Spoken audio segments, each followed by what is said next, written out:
Madam Web, film superhero busuk parah, cerita dan kualitas sinetron TV.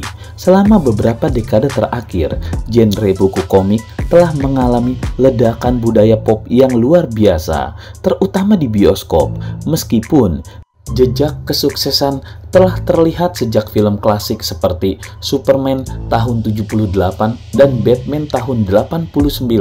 Fenomena ini mencapai puncaknya pada tahun 2008 sampai 2022, di mana studio-studio film menemukan bahwa adapun atau apapun popularitas karakter buku komik yang sebelumnya kurang dikenal atau tidak terkenal bisa menjadi jaminan kesuksesan di film box office bioskop dunia.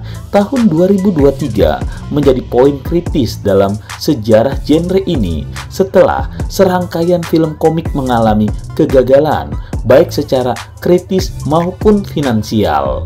Pertanyaan pun muncul, apakah kita telah mencapai titik jenuh dalam genre superhero ini?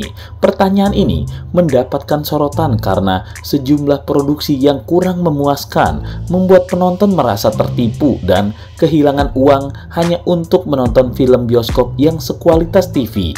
Dan kritikus bertanya-tanya, apakah formula yang telah berhasil selama bertahun-tahun masih memiliki daya tarik yang sama untuk menarik penonton? Sebelum tahun 2023, ideologi jika Anda membangunnya, mereka akan datang. Jika Anda membuat filmnya, maka mereka pun akan menontonnya. Tampaknya pemikiran seperti itu telah menjadi jaminan kesuksesan. Namun, pertanda kejenuhan mulai muncul ketika film-film yang mengandalkan formula yang sama tidak lagi mendapatkan sambutan positif. Bagi beberapa orang, genre ini telah kehilangan daya tariknya dan kegagalan finansial film-film terbaru yang berkutat. Dengan keyakinan seperti itu, beberapa faktor yang mungkin mempengaruhi pergeseran ini termasuk ketidakmampuan beberapa film untuk memberikan inovasi atau cerita yang segar, serta pengulangan motif dan plot yang telah menjadi ciri khas genre ini. Semakin banyak produksi yang merasa seperti tugas rumah atau PR yang perlu diubah daripada sebuah hiburan yang dinanti-nantikan. Namun, apakah ini benar-benar akhir dari kejayaan genre buku komik atau hanya pergeseran paradigma yang membutuhkan inovasi baru? Masih menjadi pertanyaan besar. Studio-studio film dan kreatif di balik layar mungkin perlu mengambil pendekatan baru secara untuk menyegarkan genre film superhero ini agar tetap relevan di mata penonton yang semakin kritis. Sejarah genre superhero buku komik telah mengajarkan bahwa adaptasi yang sukses memerlukan keseimbangan antara memenuhi harapan penggemar setia dan menghadirkan sesuatu yang baru dan menarik. Apakah era keemasan genre ini akan berlanjut atau mengalami evolusi yang signifikan? Hanya waktu yang dapat memberikan jawabannya. Satu hal yang pasti, genre buku komik masih memiliki potensi untuk memberikan pengalaman sinematik yang tidak terlupakan jika dapat menemukan cara untuk tetap segar dan menginspirasi. Tahun ini dimulai dengan tanda tanya besar di dunia perfilman, terutama dalam genre superhero buku komik.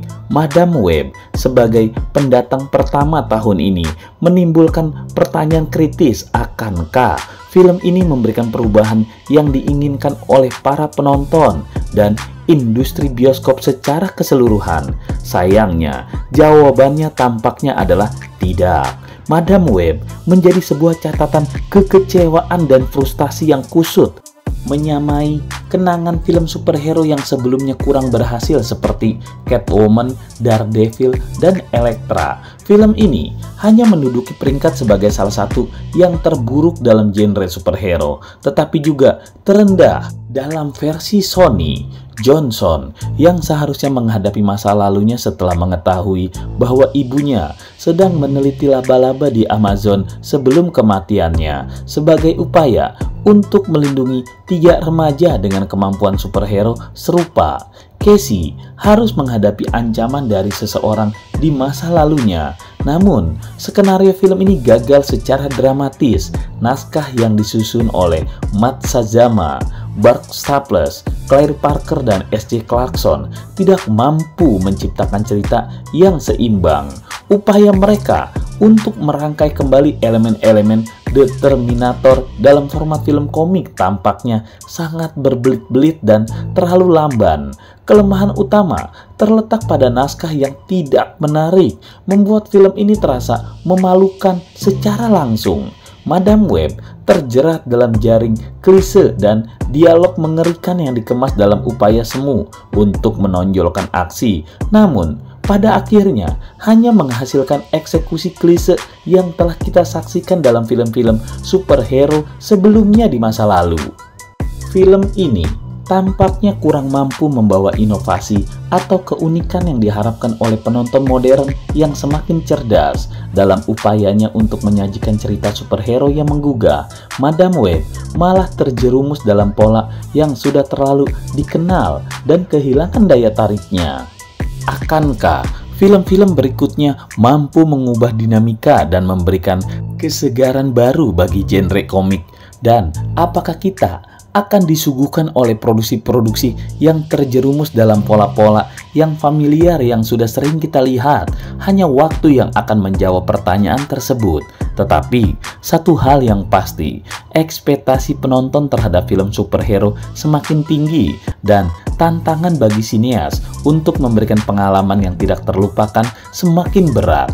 Gagal merangkai cerita yang menarik bisa menjadi dosa besar dalam dunia perfilman, terutama ketika mencoba menghidupkan kembali genre buku komik yang telah menjadi favorit banyak penonton. Madam Web dengan segala potensinya sebagai film yang datang tahun ini ternyata tidak mampu menghadirkan cerita yang memikat, dan hasilnya adalah kinerja yang mengecewakan secara keseluruhan.